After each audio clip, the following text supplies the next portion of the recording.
fico menos à vontade. Aqui vimos coisas para dizer para a frente,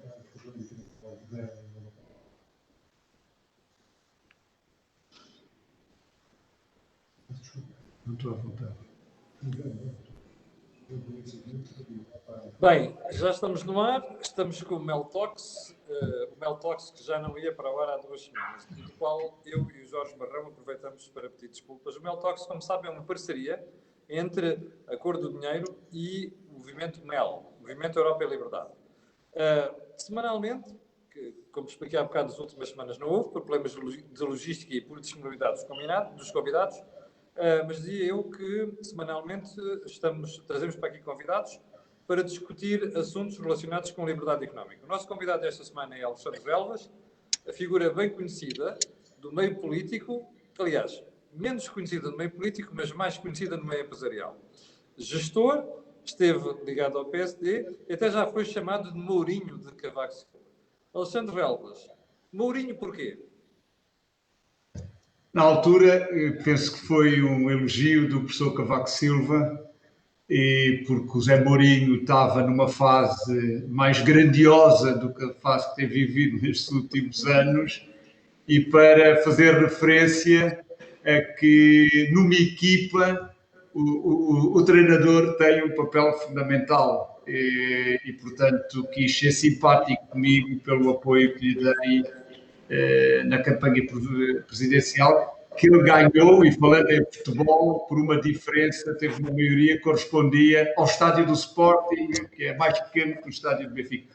Camilo, mas eu primeiro que tudo quero agradecer o teu convite e agradecer também ao Jorge Marrão o convite e a possibilidade de me juntar a vocês, e debater convosco, contigo muito em especial, porque és sempre polémico, dizes muitas peças, e tens a todos nós dado uma enorme ajuda a obrigar que alguns temas não passem despercebidos e que sejam debatidos com coragem, o que muitas vezes não acontece, sobretudo aqueles que não estão alinhados com o pensamento político atual e que não vivem ao correr dos tempos. E, portanto, essa é uma razão adicional porque eu me sinto aqui particularmente bem. Não sendo eu tão polémico como tu, de maneira... Muito bem. Aproveito para dizer aos senhores espectadores que eu peço desculpa pelas condições de emissão neste momento, mas eu estou em Braga a trabalhar e, portanto, estou a fazer isto com o iPad. É provável que o som não saia melhor, mas, como sabe, esta é a grande vantagem hoje em dia dos meios de comunicação e do facto da tecnologia nos permitir fazer estas coisas a milhares de quilómetros de distância. Por onde é que quero começar? Nós vamos falar de competitividade, essencialmente com o Alexandre Relvas, mas quero também lembrar que o Meltox, assim como o Think Tank, tem ajuda à produção do grupo Sendis e a Alidata, que fazem software de gestão para empresas. Alexandre, qual é o problema crónico da economia portuguesa? Porque é que nós temos tanta dificuldade ao fim de tantas décadas, e eu já não vou à ditadura, estou a partir do momento em que nós nos tornamos uma democracia, de ser a República, porque é que nós temos tanta dificuldade em endereçar o problema da competitividade da economia? Mas deixa-me começar antes. O problema crónico, quando nós analisamos numa perspectiva temporal a economia portuguesa, são as baixas taxas de crescimento. Nós passámos 20 anos com limitadíssimas taxas de crescimento, o que faz de Portugal um dos países com mais baixa taxa de crescimento da OCDE, cerca de 0,6%. Isso depois prende-se com a tua pergunta. Porquê que nós temos essas limitadíssimas taxas de crescimento?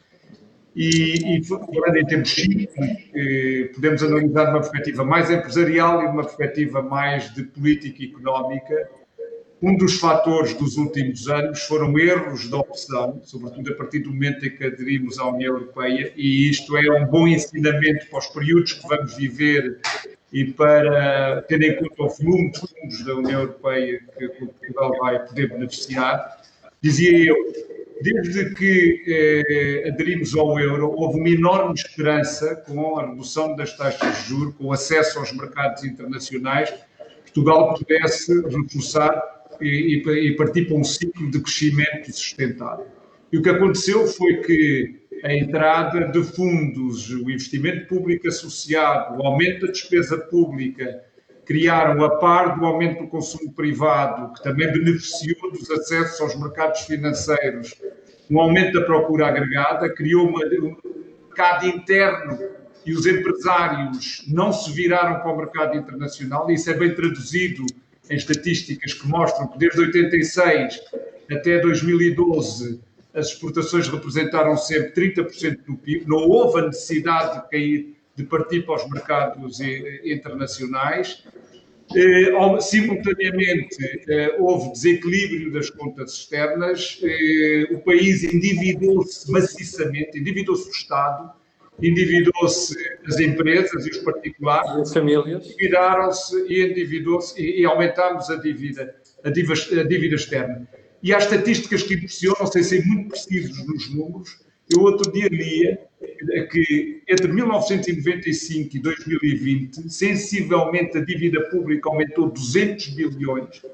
O valor dos fundos comunitários que vieram para Portugal foram mais de 100 bilhões.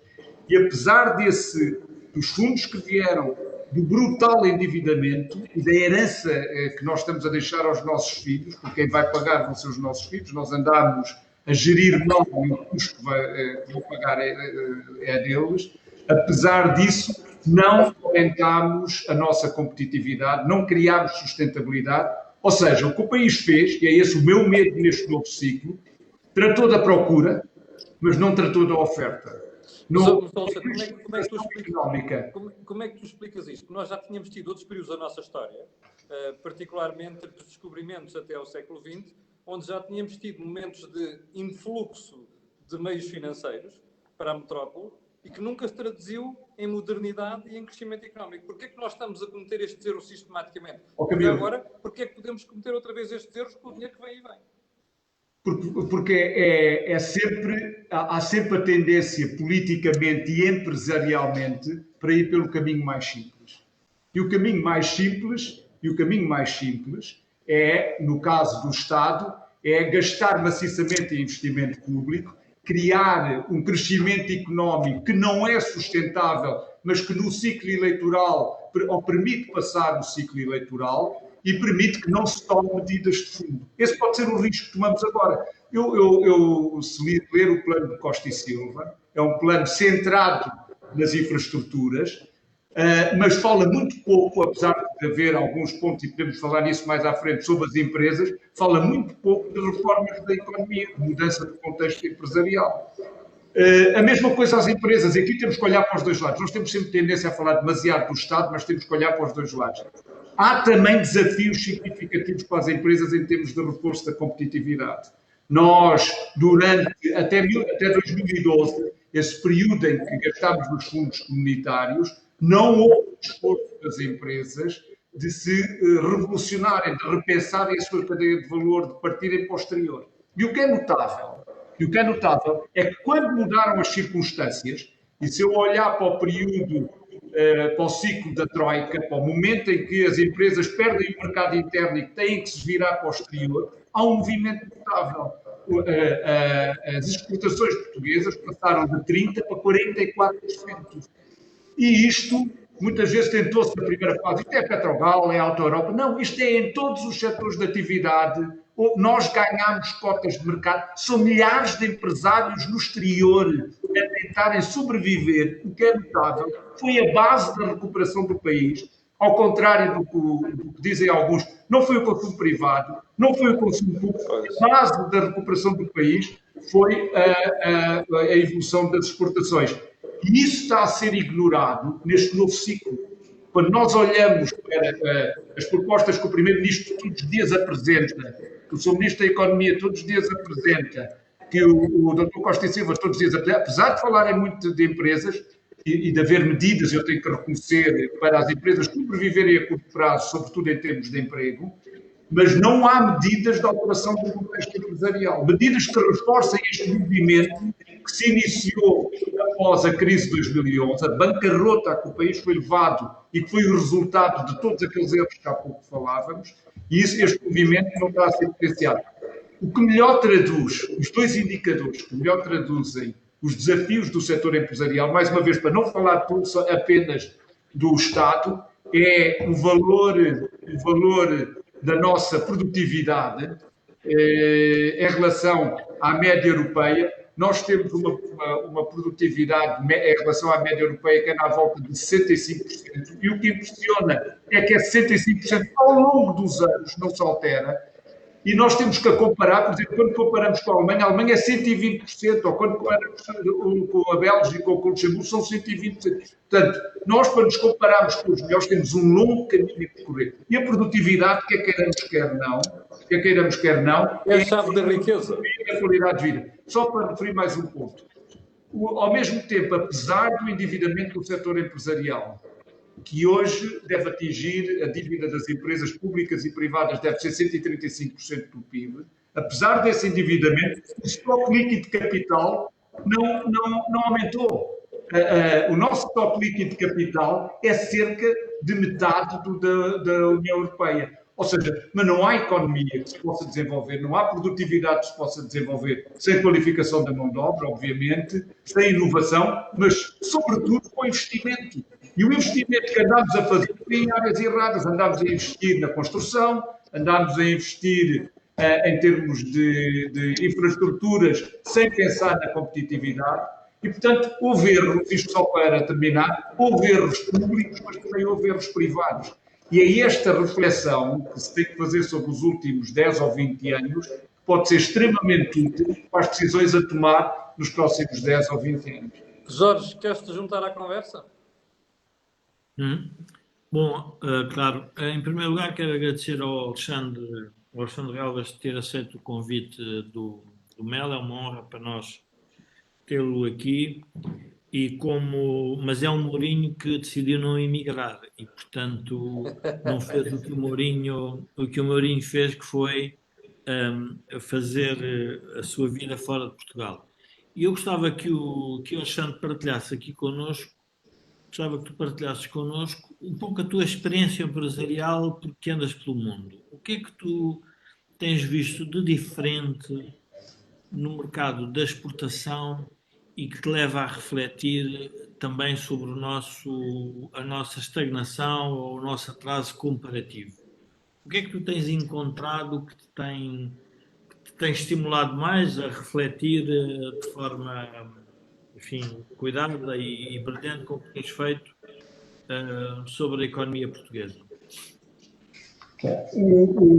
Eu tenho várias dimensões empresariais, umas como exportador, mas não quero falar aqui de interesses próprios, que sou exportador de vinhos, e outra, sobretudo, que foi a base da minha vida profissional dos últimos 20 anos, que é a Logoplast e a internacionalização, portanto, o trabalho em termos industriais noutras geografias. A Logoplast está presente em 16 mercados. Os Estados Unidos, por exemplo, representam cerca de um terço da nossa atividade. Portugal hoje representa menos de 10% e a Espanha também menos de 10%. Portanto, somos uma empresa fortemente internacionalizada. Com toda a sinceridade, há diferenças, vamos encontrando algumas diferenças.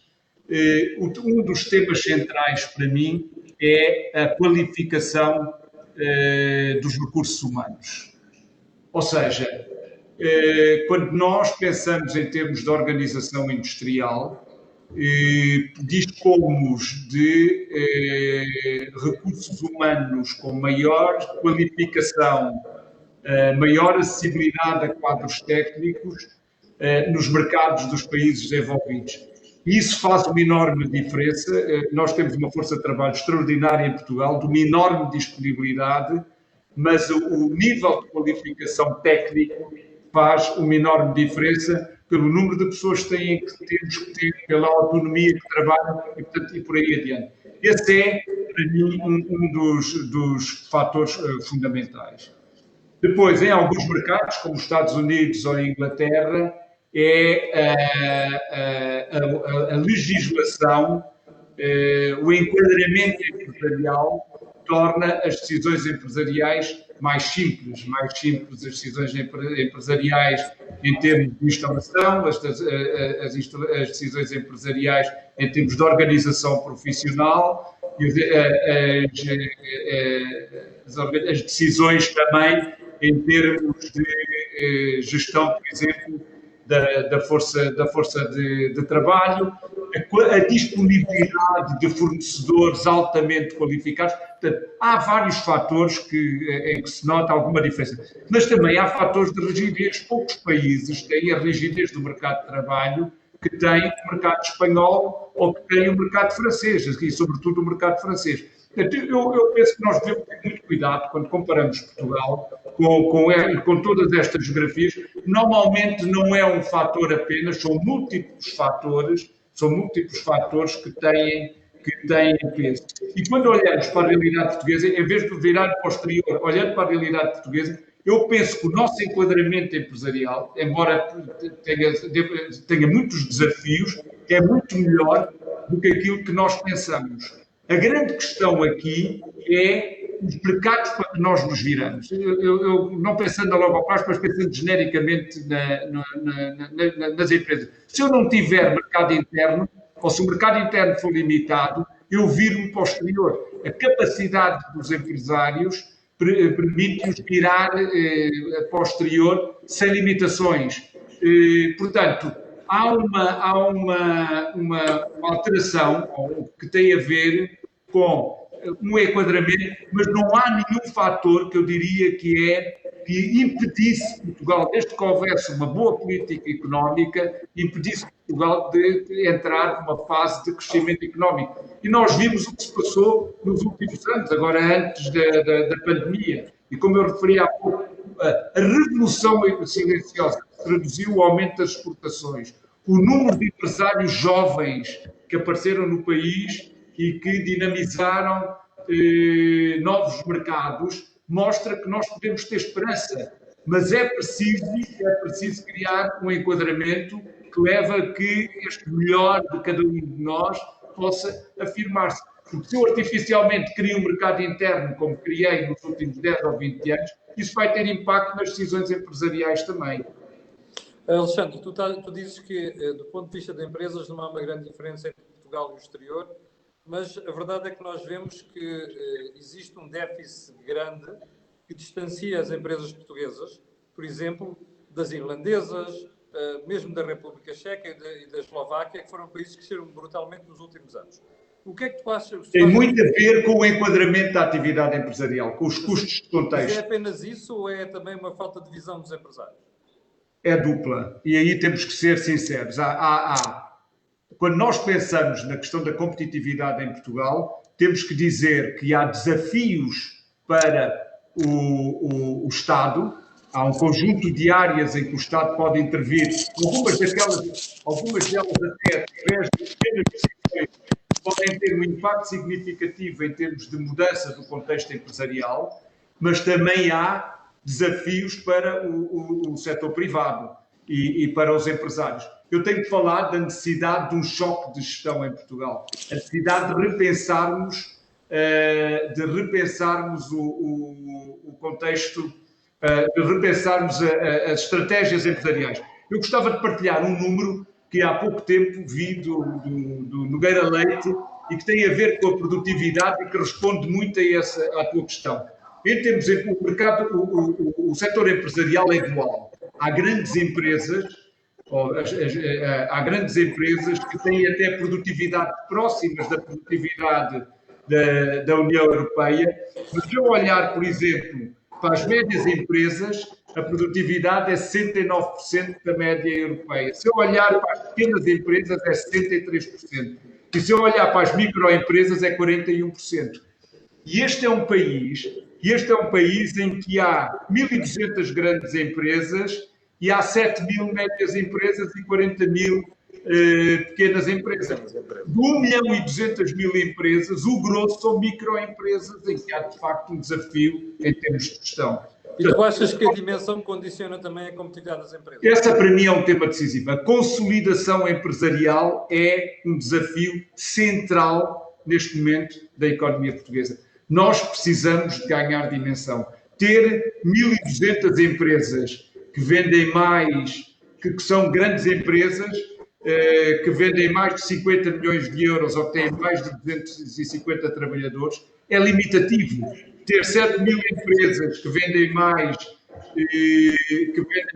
de entre 10 e 50 milhões de euros é limitativo. Portanto, nós temos um desafio em termos de dimensão. E o que é um facto, há vários estudos que apontam nesse sentido, e eu há pouco tempo vi estatísticas que corroboram que as empresas sujeitas a mercados competitivos, sujeitas ao mercado internacional, por exemplo, são obrigadas a repensar sistematicamente a sua organização e a dimensão de valor, mas para isso precisamos de dimensão. E precisamos de dimensão, não é dizer que umas empresas comprem outras, nós precisamos não só de dimensão, como maior cooperação entre empresas. Eu, por exemplo, no setor dos vinhos, com tudo empresas de 10, 12 milhões de euros, há várias empresas, não se percebe porque é que as empresas não cooperam mais em termos de compras. Porque é que não têm plataformas conjuntas para vendas no exterior? Porque é que não têm serviços centrais que possam partilhar em termos de contabilidade e de organização? Portanto, pode-se pensar em várias alternativas, mas um dos grandes desafios com que o país se defronta tem a ver com a consolidação empresarial e que se prende com esta questão. Nós temos problemas de contexto, precisamos que o Estado tome decisões, mas precisamos também que haja um choque de gestão e uma evolução em termos de gestão. E estes exemplos destas empresas que partiram para o exterior deviam ser mais conhecidos. Mas já te deixo fazer uma pergunta mais, deixa-me só referir-me. Vamos lá ver. Mas aqui também há uma necessidade, há uma responsabilidade do Estado. Tem que haver uma clareza do que é a grande preocupação nacional. Eu li o estudo do Costa e Silva e as finalidades e missões é demasiado genérico. A grande missão nacional, o grande objetivo neste momento nacional é obviamente sair da crise, mas a prioridade é que é a criação de riqueza ou não é a criação de riqueza. Segundo, a base da criação de riqueza, qual é que é? O investimento público, e vamos fazer maciçamente investimento público, ou é a competitividade empresarial, ou são as empresas, a competitividade, as exportações e o emprego. Isto são escolhas fundamentais. Nós estamos a ir, eventualmente, por um caminho. O primeiro ciclo do governo socialista teve como centro a distribuição. Ninguém se preocupou com a criação de riqueza, foi a distribuição. Foi um sucesso. Não estou a ouvir. É o meu artigo do Jornal de Negócios da edição da manhã, é precisamente sobre isso. O primeiro ciclo. Agora, o segundo ciclo é sobre investimento público. Não há reformas da economia. Não vamos repensar a economia. Por exemplo, mesmo as infraestruturas, obviamente que uma política económica neste momento implica investimentos em infraestruturas, implica apoio ao emprego, porque nós precisamos passar esta fase. Mas, paralelamente, tem que haver uma preocupação com competitividade. Deixa-me só referir uma coisa. E mesmo as infraestruturas, tem que haver investimento social, etc. Mas a base da escolha das infraestruturas deve ser competitividade. Nós não podemos perder mais tempo. A escolha... Eu vi as 2 pontes para a Espanha, outro dia. O Primeiro-Ministro vai anunciando assim umas coisas desgarradas, 2 pontes para a Espanha. Depois, no dia seguinte, todo o país com fibra óptica. Mas onde é que está a lógica disto? Qual é que é o fio condutor? É competitividade? É satisfação da população e qualidade de vida instantânea? E é estas questões que, quando há pouco me diziam qual é a diferença entre Portugal e outros países, é porque há vários países, eu vejo, por exemplo, hoje o Reino Unido, há uma preocupação central com as empresas. Mesmo em França há uma preocupação central com as empresas. Apesar de haver investimento em infraestruturas e de haver política de emprego. Alexandre, porquê é que tu achas que o plano Costa e Silva, que já fizeste referência há bocadinho, consagra mais recursos para a área do Estado do que para apoio às empresas? É para ganhar eleições? Eu não quero acusar ninguém, não vou entrar aqui em termos de acusações. O programa do Costa e Silva não reflete números e, portanto, não tem calendarizações, não tem os valores de investimento. Agora, quando abri o programa e estive a ler o programa, uma coisa que me impressionou foi que, quando se pensa nos objetivos e nos eixos estratégicos, o primeiro é infraestruturas. Não é a qualificação da população, não é o ensino, não é a reforma da administração pública, não é a qualidade de vida dos cidadãos, a saúde. Não, a primeira é infraestruturas. De facto, há uma obsessão com infraestruturas. Aliás, o programa preocupa-me por isso, apesar das 2 ou 3 tiradas sobre as empresas e a importância das empresas, mas preocupa-me mais pelo sentido estatizante. Em alguns pontos parece haver a ideia que o país precisa de novo de campeões nacionais. Em alguns pontos parece haver a ideia que o país precisa de salvar empresas com a intervenção do Estado, a TAP, a IFASEC, etc. e por aí adiante. Isto pode ser um sem número de empresas. Quando se fala em investimento estrangeiro, fala-se nos setores, o Estado a dizer quais são os setores que são prioritários. Quando se fala, por exemplo, na reconversão industrial, o Estado diz quais são, há planos para a metalomecânica, há planos para os bens do equipamento.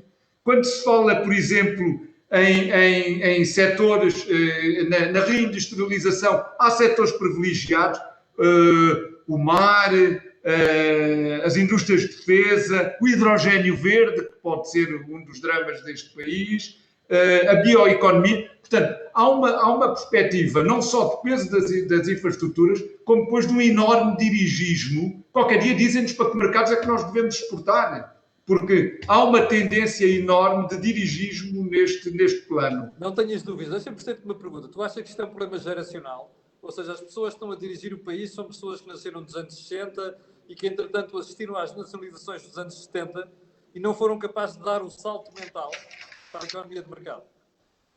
Eu acho que há aqui, mais do que geracional, há uma dimensão ideológica.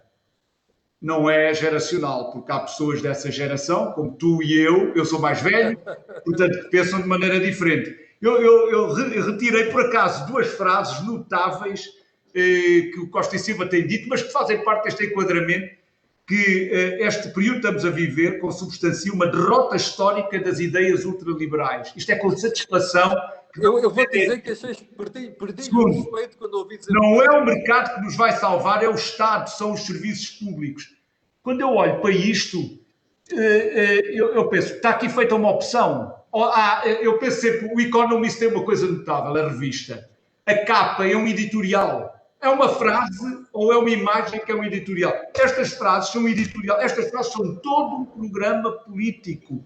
E a opção está clara neste momento. E por isso é que eu lamento não haver uma oposição com capacidade de apresentar alternativas e não temos uma única confederação empresarial. Eu respeito a CIP, respeito a CAP, respeito a CCP, mas eles todos em conjunto deviam apresentar um conjunto de ideias que obrigasse a debater estas ideias. Eu estou a falar num sentido de crítico, mas a minha ideia é sempre de conseguir um diálogo e conseguir uma evolução. Alexandre, tu tocaste agora num aspecto muito importante. As associações empresariais em Portugal não fazem o que deviam fazer, nomeadamente pressionar os governos para terem uma política económica que fosse neutra, pelo menos não afetasse o investimento. Pois eu às vezes digo, pelo menos não estraguem. Agora... Exatamente, mas não é isso que acontece. As associações empresariais vivem muito dependentes do governo. É por causa do orçamento?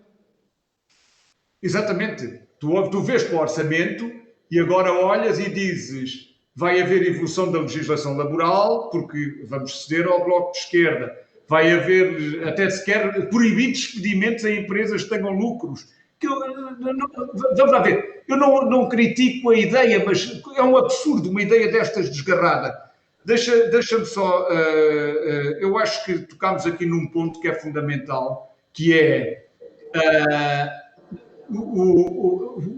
não há um respeito institucional, político hoje pelo mundo empresarial, o mundo empresarial que trabalha pelo exterior. Não, o mundo empresarial é encarado como uma restrição, como algo a que se tem que dar resposta, mas não é essencial. E nós sabemos de uma coisa que é, os governos, e este governo também, reagem a correntes de opinião.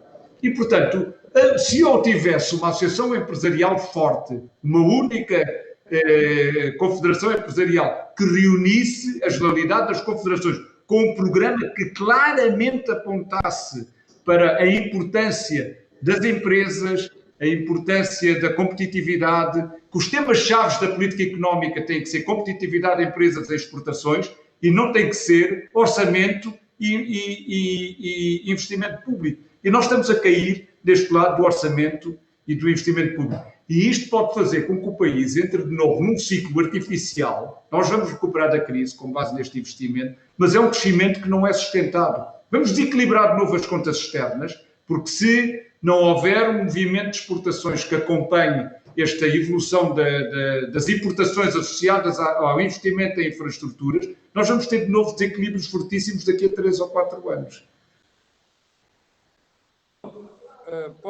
Jorge Borrão, podes-te voltar a juntar à conversa? Sim, eu gostava de pegar numa ou duas expressões que o Alexandre referiu quando, em primeiro lugar, é bom relembrar, Alexandre, que o cliente do Costa e Silva era o Estado, portanto ele tinha que dizer ao cliente que o Estado era mais relevante que o privado, e, portanto há logo ali um conflito de interesses e esse conflito de interesses foi manifesto na forma como é apresentado o próprio plano, mas ele ainda é mais grave no sentido, na minha opinião, porque ele traz um certo provincialismo ideológico. Onde é que eu quero chegar? Quero chegar à ideia que todos os países sabem que o investimento público numa recessão é necessário para que a economia retome, mas ninguém põe como condição de partida que é o Estado que vai resolver.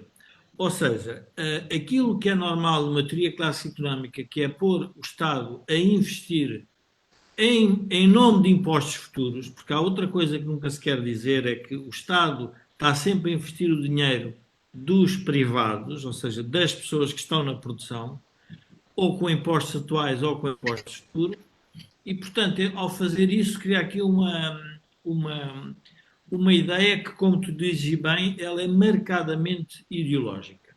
E isso leva-me aqui a uma outra questão que eu gostava de que tu pensasses e que refletisses connosco, que é: o que é que tu achas que faz falta na política para que se perceba a necessidade do país ter mais liberdade? Ou seja, a partir do momento em que eu, como cidadão e como empresário, estou condicionado pelos investimentos maciços do Estado nas tais infraestruturas e nos setores que eles julgam que são interessantes, obviamente que os privados vão atrás disso. A pergunta é: o que é que faz falta, na tua opinião, na política portuguesa para que possamos ir para um caminho mais... Quando nós criámos o movimento Europa Liberdade, no fundo era que as ideias liberais começassem a ter mais adesão da população. Mas qual é, na tua opinião, o que é que faz falta? Porque com o professor Cavaco Silva isso aconteceu quase que naturalmente, porque parecia que tínhamos que cumprir a carta toda da Europa. Mas agora já são 20 anos sem nós olharmos efetivamente para a criação do mercado.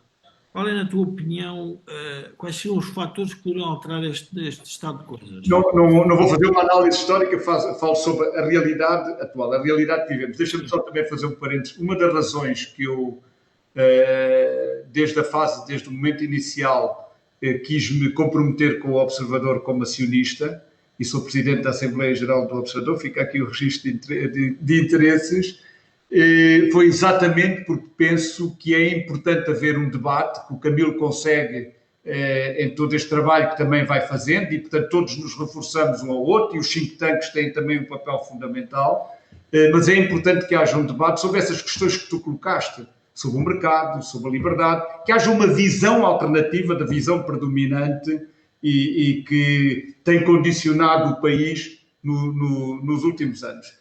Eu penso que atualmente há duas necessidades fundamentais e que tem uma sobre a qual falámos há bocado e outra que eu acho que é decisiva. Nós precisamos de uma oposição com um programa. Uma oposição com capacidade de intervenção e com um programa que diga o que é que fazia diferente. Isso é fundamental para haver debate político, porque muito do debate político nasce da própria política. Os comentadores, a minha conversa de café com o meu amigo, a conversa na minha empresa, o debate político, essa defesa da liberdade, haver opções, não é algo que está em cima da mesa. Eu não sei o que é que o PSD defende, eu não sei o que é que o PP defende. E, portanto, era bom que o país tivesse uma alternativa. E a alternativa é o que é que eu fazia diferente. Agora parece que vão apresentar um programa alternativo em relação ao do Costa e Silva, vamos ver em que termos é que é apresentado. Mas de uma maneira geral não tem havido.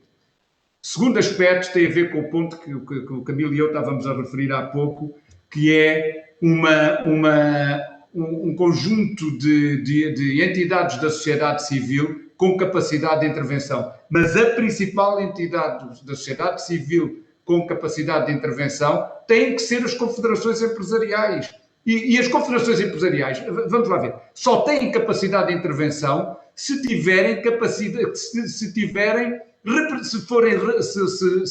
representatividade, se elas próprias debaterem abertamente os temas, se trabalharem em conjunto. Não há uma agenda conjunta das confederações empresariais em Portugal. Tem havido excepcionalmente, mas, por exemplo, neste momento, eu não os vejo os 4 sentados a mostrar o que é que o país, o que é necessário para o país. Porque é que eu não tenho a CIP ao lado da CAP, ao lado da CCP, ao lado de todas as outras, aos 3, não os 4, e da Confederação do Turismo, os 4, para poderem apresentar um programa comum. Tudo isto eram mudanças que dariam espaço à afirmação da liberdade, dariam importância aos empresários. Vamos lá ver. Temos aqui múltiplas realidades sociais, mas há 1.200.000 empresas, que só sejam 200.000 empresas, 1.200.000 empresas, que ativas sejam só 200 ou 300.000, como muitas. É muito empresário. É muito empresário, é muitos trabalhadores que percebem, em muitos casos, têm uma relação de tal forma com as empresas que percebem que é nas empresas que está o futuro. Muitos mesmo daqueles trabalhadores que têm salários relativamente baixos, que não têm tido mobilidade, nem têm muitas oportunidades, mas na sua empresa percebem que é aí que está o futuro. É preciso dar resposta aos ânsios desta gente e ninguém neste momento dá resposta. Nós não vemos um reconhecimento público do trabalho notável que fizeram os empresários na saída da crise. O António Costa, o Centeno podem dizer o que bem entenderem. A base da saída da crise foram milhares de empresários e os seus trabalhadores que aumentaram as exportações. E vamos lá ver. E é bom que vocês os dois tenham sempre sensibilidade para os números. As exportações hoje em Portugal são 90 bilhões de euros para os países mais competitivos do mundo. As exportações andaram a subir 4 ou 5 bilhões de euros por ano. São 2 auto-Europas, sem apoios do Estado. E feitos do ponto de vista autónomo e só com o esforço dos trabalhadores dessas empresas que puderam repensar as cadeias de valor, que ajudaram a repensar as cadeias de valor, em muitos casos aumentaram a produtividade e permitiu o país evoluir. Esta gente tem que ser representada. Se eu perguntar para a generalidade destes empresários o que é que as confederações empresariais tiveram a decidir, diga-me 3 ideias que você viu apresentadas pelas confederações empresariais nos últimos 2 ou 3 anos, apesar do trabalho notável que vão fazendo, é limitado. E, portanto, Jorge, para sintetizar, é pena não termos uma oposição que tenha um programa alternativo, é pena não termos confederações empresariais que, apesar do trabalho notável, sobretudo das associações setoriais, mas mesmo as confederações têm feito na sua área, em conjunto, para criar uma corrente de opinião forte, para responderem aos anseios destes empresários, não existem. Agora, eu não vejo ninguém na discussão do orçamento a reagir em relação, por exemplo, a esta história da legislação laboral, que é a pré-troika que o Bloco de Esquerda exige. Eu penso que o Governo não vai ceder, mas já devia estar as confederações empresariais a reagir. Alexandre, deixa-me interromper para te colocar uma questão que já 2 vezes falaste da questão partidária, dos partidos e das propostas e das alternativas. O que é que se passa com o teu PSD? Devia ser oposição, eu não vejo o PSD ser oposição. Pois, eu também não. E, portanto, não me revejo hoje na política do PSD, primeiro que tudo, por uma total ausência de propostas. Tenho agora enorme esperança neste programa que vai ser apresentado, mas o PSD faz um PSD com ideias claras, um PSD combativo, um PSD que tenha uma visão, como sempre teve o PSD, de responder aos segmentos mais dinâmicos do país. É um PSD que faz falta. E, portanto, esse PSD, neste momento, respondendo à questão do Jorge, podia ter um papel fundamental nos debates. Mas porquê é que tu achas que isto está a acontecer? Ainda é que não é só o PSD, olhas para a direita, isto está irreconhecível. Ou seja, eu olho para a direita e fico com a sensação que aquilo que diz é exatamente igual ao Partido Socialista. Ou seja, com pequenas variações, é mais socialismo. Isto é chocante para mim, como eleitor situado mais à direita. Porquê é que tu achas que isto acontece? Não, mas eu aí, quer o PP, quer o PSD, apesar de tudo, quando vão apresentando propostas, são diferentes das propostas socialistas. O problema é que não há uma visão do que é que esses países, do que é que esses partidos defendem, e não há sistematização, não há combate, não há uma vontade sistemática de intervir e uma cumplicidade com estes segmentos mais dinâmicos do país. Isso eu não noto e tenho pena. O PSD e o governo do Pedro Passos Coelho fizeram um trabalho notável. Aliás, o país, com o governo do Pedro Passos Coelho, fez um trabalho notável de sair da crise. A gente esquece que em 3 anos este país reequilibrou as contas externas, reequilibrou as contas públicas. Em 2014-15 já estava a começar a crescer. Portanto, foi notável o trabalho que o país fez. Mas a direita ficou fortemente desgastada com esse tempo. E nós não podemos também esquecer, sociologicamente, o que é o país, não é? Nós temos 2.800.000 pensionistas, temos 600.000 funcionários públicos e, portanto, há partidos que, com facilidade, mobilizam, tiveram possibilidade de contrapor políticas que iam muito ao encontro dos anseios, quer dos pensionistas, quer dos funcionários públicos. Mas esquecendo esses, que se calhar a prazo esta política vai ter custos. E tu não achas que este posicionamento demasiado à esquerda, ou se quiseres, não mexe em nada do PS e do CDS, corre o risco de se fazer perder espaço para o Chega, por exemplo? Pois eu acho que a perda de espaço para o Chega é em todo o espectro político. Não é apenas no PSD ou no PP. O PS vai perder militantes para o Chega. O PC, cujos militantes são muito conservadores, vai perder espaço para o Chega. E, portanto, a generalidade dos partidos vão perder espaço para o Chega. Agora, é decisivo, eu estou de acordo contigo, haver um programa alternativo. Tem que haver ideias claras. Tanto quanto sei, o PSD vai apresentar um programa alternativo e penso que esse programa alternativo pode vir a ser uma nova base para discussões futuras. Pelo menos tenho essa esperança. Mas deixa-me, tu tocaste num ponto que a mim me preocupa enormemente e que tem a ver com esta situação política, indiretamente com o Chega, mas eu não sobrevalorizava o Chega, como muitas vezes é valorizado.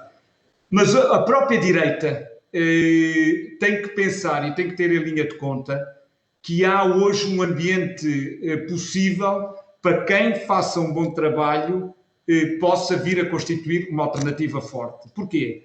Há um ambiente de pessimismo em relação à classe política. Há falta de confiança na classe política.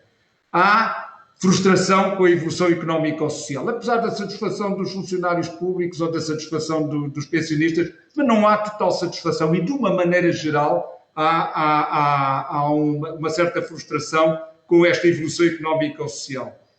O debate político está sectarizado, está radicalizado. As pessoas acham que há uma parte do espectro político que leva o país por um caminho que se calhar não é o caminho ideal. As redes sociais multiplicam desinformação que também cria nas pessoas, aumenta a desconfiança das pessoas. E depois há aspectos fundamentais que são uma oportunidade única para o PSD. A pobreza, a doença, a velhice, não são as preocupações da esquerda hoje. Tirando o PC, e justiça seja feita ao PC, os trabalhadores e os pobres não são a preocupação da esquerda. E portanto, nós temos que pensar que há hoje formas de olhar para o futuro do país, em termos de criação de riqueza, de programas sociais, que são um contraponto total do que este governo tem feito. Este governo está preocupado com pensionistas e funcionários públicos. Esses são os seus segmentos. Mas há outros segmentos do país que têm estado abandonados.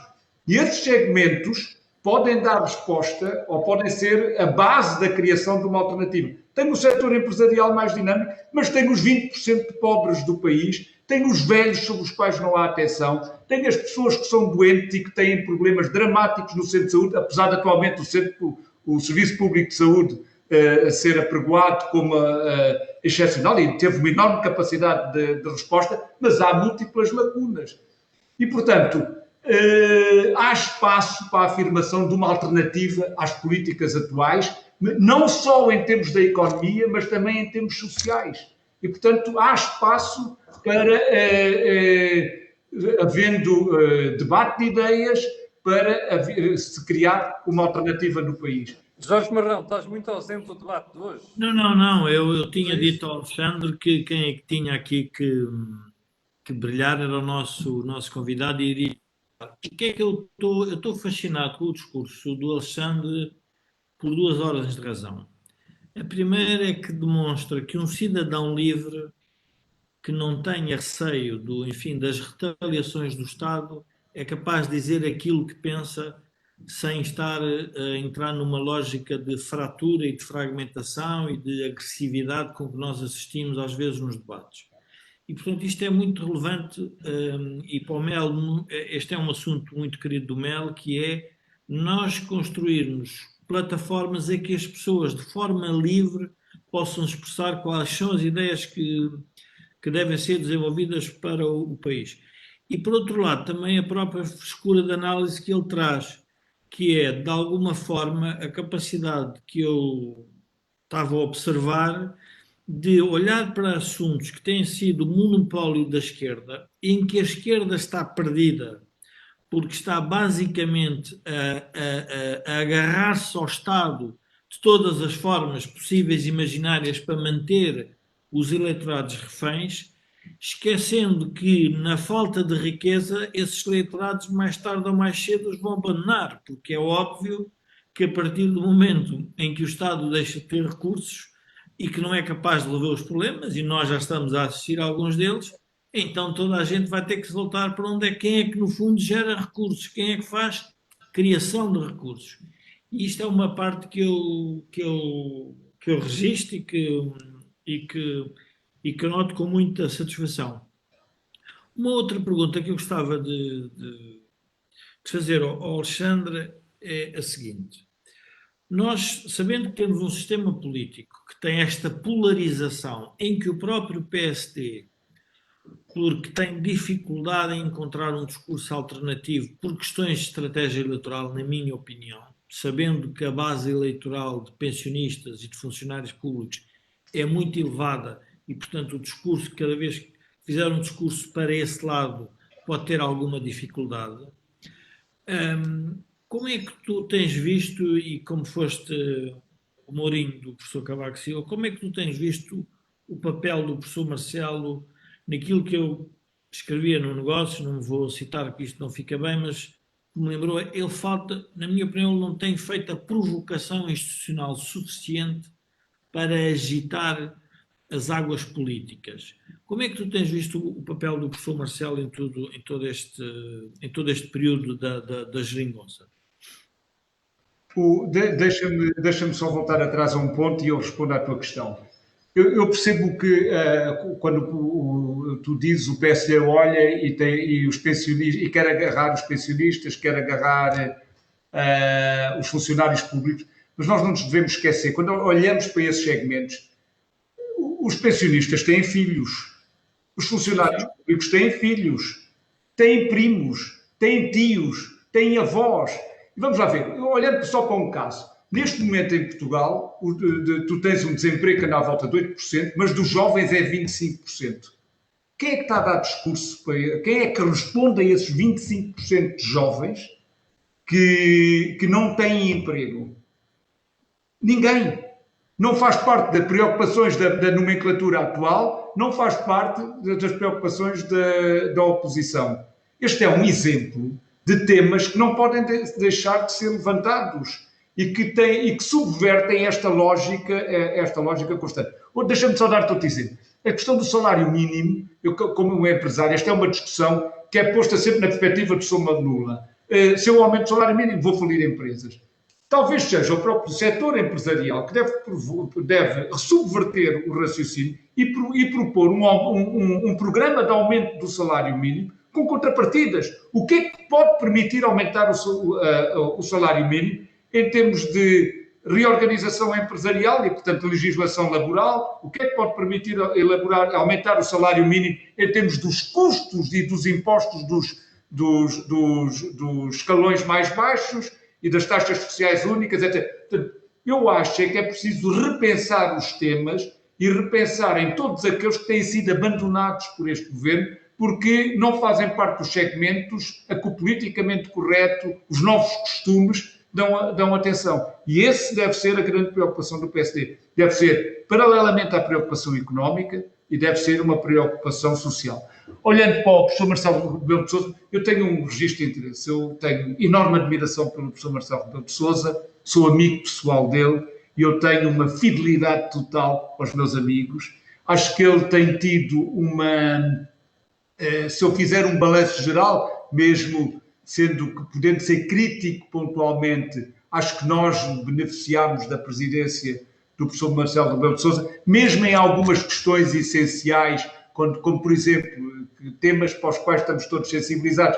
Quando se discutiu as parcerias público-privadas na saúde, ele estabeleceu fronteiras e obrigou a serem repensados. Eu podia dar múltiplos outros exemplos em que teve uma intervenção sem ser propagandeada, sem ser demasiado visível publicamente, mas que determina algumas opções para o futuro do país. Agora, deixem-me referir, eu há pouco tempo dei uma aula na Católica e fiz um conjunto de reflexões sobre estes últimos 10 anos. E havia 2 ou 3 questões que referi, mas há 2 que deviam ser, para mim, as grandes preocupações. Se eu quisesse 2 bandeiras, deviam ser as grandes preocupações do professor Rebelo de Sousa. Uma é a corrupção.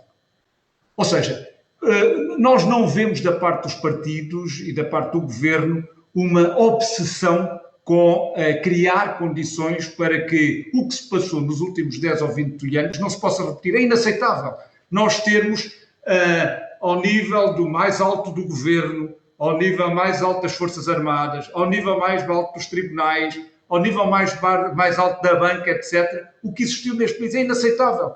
E isto não pode ser combatido com um trabalho de meia dúzia de diplomas avulso. Alexandre, posso fazer uma pergunta? Mas deixa-me só acabar. Esse é um tema que eu acho que seria fundamental. Eu gostava de o ver como o grande mentor. Porquê? Porque um país, a economia de um país é também confiança. É a perspectiva de um Estado transparente, com capacidade de intervenção, no qual confiemos. Esse é um tema. Segundo tema sobre o qual ele deveria intervir tem a ver com o contrato de intergerações em Portugal. Isto é mais um tema que não tem sido falado, mas que é inaceitável. Cada um de nós, individualmente, teria vergonha de deixar aos filhos a dívida que, como povo, estamos a deixar aos nossos filhos. Nós não somos bons pais de família olhando em conjunto, coletivamente, porque aqui dilui-se a responsabilidade coletiva. Os impostos que os nossos filhos vão pagar nos próximos 20 ou 30 anos, uma parte fundamental desses impostos é para pagar as dívidas do país que lhe estamos a deixar, que ainda por cima é um país pouco competitivo, em que não nos dá emprego, 26% estão no desemprego. Portanto, esta também era a banda. Isso é que eu acho que faz falta ao professor Marcelo Rebelo de Sousa,